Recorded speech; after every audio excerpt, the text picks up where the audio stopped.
Bismillahirrahmanirrahim. Assalamualaikum warahmatullahi wabarakatuh. Waalaikumsalam warahmatullahi wabarakatuh. Alhamdulillah, mudah-mudahan di pagi hari ini kita senantiasa diberi kesehatan dan juga hidayah oleh Allah Ta'ala. Amin. Amin ya rabbal alamin. Amin. Hari ini tema kita sebenarnya sudah sangat sering orang itu mendengar. Meredam emosi. Sering sekali kita mendengarkan bagaimana seseorang itu marah, padahal kita juga tahu bahwa kita itu seorang muslim.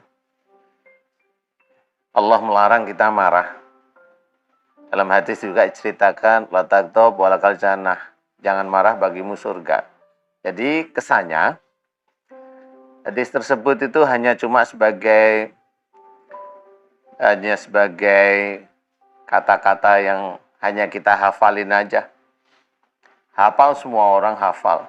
Tapi orang-orang yang tahu agama itu pun sama. Orang-orang seperti kita tahu agama masih aja marah. Entah sama orang lain, entah sama saudara, entah sama anak istri atau suami. Itu seperti tersebut. Jadi kesannya, kata Rasulullah, ini tidak pernah dianggap bahwasanya kalau kita itu tidak marah, Allah itu akan memberikan surga. Kalau kita marah, kita udah pada tahu sebenarnya pasti akan masuk neraka. Tetapi kenyataannya enggak. Nah, disinilah caranya. Bagaimana seseorang itu bisa marah? Karena tidak tahu bahwa sesuatu yang terjadi di sekitarnya itu adalah ujian bagi dirinya. Sesuatu yang terjadi, semua yang terjadi di sekeliling kita ini adalah ujian bagi diri kita. Ya, wa ja'alna badakum li ba'din fitnatan atasbirun. Aku ciptakan kamu ujian bagi yang lainnya. Apakah kamu sabar? Nah, disinilah kita harus memahami ayat demi ayat itu kita renungkan. Kemudian kita harus paham, oh Mas Bobi itu ujian saya, oh istri saya itu ujian saya, oh anak saya itu ujian saya, oh suami saya ujian saya, oh kendaraan di jalan itu ujian saya, oh orang lain ujian saya. Harusnya seperti itu. Nah, inilah yang menjadikan kita orang Islam itu nggak paham sebenarnya. Dia ngerti ilmunya, ngerti fa'fu anhum, maafkan mereka, banyak yang tahu. Wastaghfir lahum, mohonkan ampunan dosa-dosa mereka, banyak yang tahu, tetapi kenyataannya nggak bisa. Ya, akhirnya kita mengingkari ayat-ayat tersebut. Hanya tahu tapi tidak bisa menjalankan. Disitulah sebenarnya kita tahu bahwa diri kita itu sebenarnya masih ada setan. Padahal diri kita sendiri kalau dibilang salah nggak mau. Marah demi marah itu kita lakukan. Kalau nggak marah, iri. Kalau nggak iri, fitnah dan sebagainya. Keluarin aja terus-menerus. Dan ini akan menjadikan suatu kesatuan yang namanya dosa. Disinilah kita harus memahami bagaimana caranya meredam amarah. Belajarlah paham bahwa yang ada di sekitar kita itu ujian bagi kita. Yang tidak enak, ujian bagi kita. Yang enak pun itu ujian bagi kita.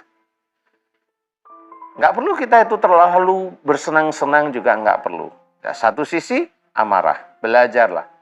Kita mohon ampunan kepada Allah Ta'ala kalau emosional. Ya, Rasul mengajarkan kalau kita marah, kita duduk, kalau nggak bisa ambil air wudhu, kemudian sholat. Nah, seperti itu diajarkan oleh Rasulullah. Tapi kenyataannya memang sangat sulit. Seorang yang tahu agama pun dia masih marah. Bahwasanya ujian di depannya ini udah bukan ujian, dia benci sama saya. Itu kuncinya. Sehingga marah itu akan meledak. Nah, itulah sesuatu hal yang memang kita tidak paham bahwa yang ada di sekitar kita ini adalah ujian dari mulai kita itu akhir balik hingga Allah memanggil kita. Selamanya kita tidak akan tahu bahwa marah itu sebenarnya adalah setan yang masih ada dalam diri kita. Mudah-mudahan ini bisa menjadikan manfaat bagi semuanya. Ayolah kita belajar. Kalau Allah menceritakan, menyuruh malaikat Jibril melalui Rasul, jangan marah bagimu surga, lakukan. Jangan menunggu waktu. Kalau ada kejangkelan, itu berarti setan yang ada dalam diri kita. Diam, istighfar, tersenyum. Karena surga sudah menanti kita. Amin, ya Allah. Ingat itu. Ayo kita belajar kalau kita menginginkan surga. Mudah-mudahan manfaat. Wallahu a'lam. Allahu a'lam.